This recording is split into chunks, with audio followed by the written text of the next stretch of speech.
Our real estate market is sleepy right now. Hey, Lily with Living Room Realty in Portland, Oregon, here to give you a real estate market update for the month of August 2023. Okay, so yeah, as stated, it has been another slow month in real estate. We saw some of a pickup at times here in the summer.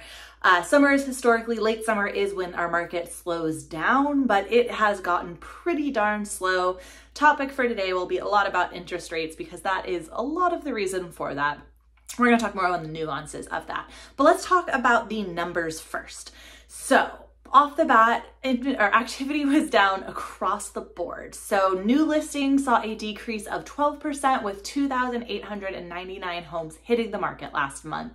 Pending sales saw a decrease of 5% with 2,100 homes going under contract. Closed sales saw a decrease of 8% with 1,900 homes going to new homeowners. So you can also see there too a little bit of a discrepancy in what actually sold versus what went to market and what went under contract. Interesting enough, we actually, with even having a decrease of 12% in new listings to the market, we actually saw an increase of inventory of homes up to 2.4 months from 2 months. So pretty significant increase. Usually it kind of only varies by like a percentage or so. So that was interesting to see again, especially when you see that we had such a decrease in listings. So you may wonder, how do we have more inventory on the market? We're just having lower absorption right now. Buyers are hesitant when it comes to this current market. People aren't ready to just jump into situations as they were in past markets because we have those high rates. In last month or so, we've seen some heightening in rates up to, in the 7s, which is pretty significant. It's not thwarting all buyers. I do have a lot of buyers that are out there actively wanting to find their next home. What we're also seeing is that sellers are very hesitant right now. So in the sellers market, we have had, as everybody knows, those incredible interest rates. For the last few years, we had those even down into the 2s, 3%. Those were artificial interest rates set by the government to try and drive up interest in our economy and get people out there. Buying houses is one of the most solid ways to keep our economy going. So having those super, super low interest rates had a lot of buyers motivated in that market who are now homeowners who are going to be more hesitant to sell. But also what people also maybe aren't thinking about as much is a lot of people who have owned their homes for a long period of time also refinanced during that time. So they may have had a higher interest rate closer to what we have interest rates at right now in, the 5, 6, 7s. But at some point during the pandemic, were able to refinance on their house to get those 3% interest rates. So for them, it's really hard to be motivated to sell their house right now when they know potentially they're going to have to use financing again to buy their next home and deal with a 7% interest rate. It's not super motivating, honestly. So what we're seeing right now is the people that are moving in terms of sellers are going to be those people that have life events. So that's something in real estate. We always have somebody selling because people have, they have kids, they get married, they get divorced. Unfortunately, someone passes. There's all these things that leads to a house to come to the market. And we're still seeing that now. People just change jobs and want to move somewhere else. All of that leads to people putting their house on the market and also leads to people buying houses because they're doing similar things and they want to end up in a new opportunity. So we're seeing that in this market, but where we're having less activity across the board is anybody that isn't, having one of those life events or aren't super motivated to buy or sell, they're not going to do it right now. They are going to wait. And there are benefits and negatives to doing either. I work with a lot of first-time home buyers, and a lot of those folks are out there buying still because yes, rates are high, but we're able to negotiate for them really heavily to find some great solutions, getting a seller to give you a credit that way that you can have a lower interest rate for a period of time. Not everybody has to deal with a 7% interest rate right now. You can make some good negotiation power because since there's less buyers out there, there is the ability to negotiate with sellers on houses that maybe have been sitting for some periods of times.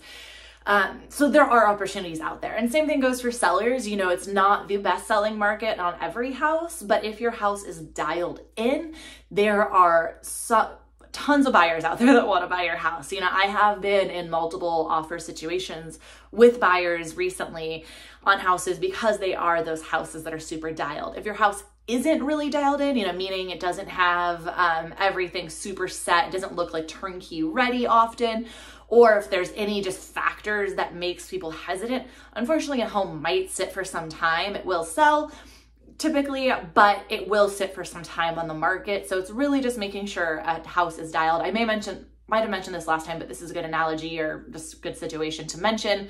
My coach was talking to me about how even just a house being clean right now really matters to buyers. I've seen this myself, where if a buyer sees, dirty baseboards or anything of that nature, I had someone actually say this the other day, they think, well, with that lack of maintenance, how you do something is how you do everything. So if a house doesn't have that kind of spotless, good feeling with it, buyers are going to be super hesitant because, again, they are paying high prices for houses right now.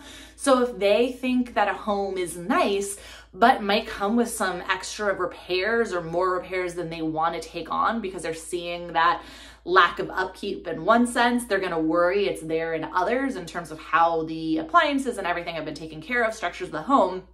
They're not going to want to buy that house because they have that high monthly payment, and the idea of paying for something else just seems and often is unfeasible for them. So on the selling side, it's really just making sure a house is super dialed. Those homes are working really well. And obviously there are strategies if a house does have, some things to work with. There are strategies you can use to still make a house get a lot of activity, get offers in, and, can talk about that. And then I will just touch, we talked on the buyer side here, but this one I like. We're doing it kind of very focused on interest rates and how it's affecting everybody. If you are somebody who is thinking of buying a house, just know this is, it's a different market right now. There are those higher interest rates, but I highly recommend talking with a lender and just seeing what is doable for you in terms of what your monthly payment is going to look like at different price points, seeing what is actually workable. And if buying a house does seem realistic to you in this market, as said before, this is a really good negotiation market for you as a buyer. So come chat with me and we can talk about your options, talk about the different price point and type of home, all location, and what that's going to look like for you. Because in some cases, it's actually a really cool market to buy in if you are flexible, if you are just in, a good situation where it's going to work well for you. New build houses right now are a great opportunity to get into. Builders are finally building again. So when I talked to people recently that are interested in that option, I'm like, score, this is something that we can actually make happen for you pretty well. So yeah, hope this was all helpful. I'm actually going to do a shorter one this time, which is a miracle because usually it's been like 10 plus minutes recently. But I think, that gives you a general sense of what we're dealing with in this market. I will say actually quickly, typically, as I mentioned, typically we have that slowdown here in late summer, and we're certainly seeing that this year in the numbers and also just in the activity. But we do hope that come September, historically, it also is when the market picks back up. It's kind of that like new school energy where everybody still, even as an adult, even if you don't have kids, September is when school starts. So your brain kind of goes with that. We notice that in the real estate market. People that maybe were distracted by vacations and all of those things now are, back home come September. Maybe, kids are in school or you're just kind of more serious with work. It's when people start to focus and go, maybe this is the time to go and sell our house because, we're back indoors more, we're just home more, let's do that. So good hope there that if you are a home buyer that we should see a boost in activity. And if you are a seller, it's also or potential seller, it's also where a lot of buyers become more serious in the market as well. So all good hope there for everybody. And I will be back here in September to chat about all that and let you know. Hopefully I'll be saying some nice positive numbers here for everyone.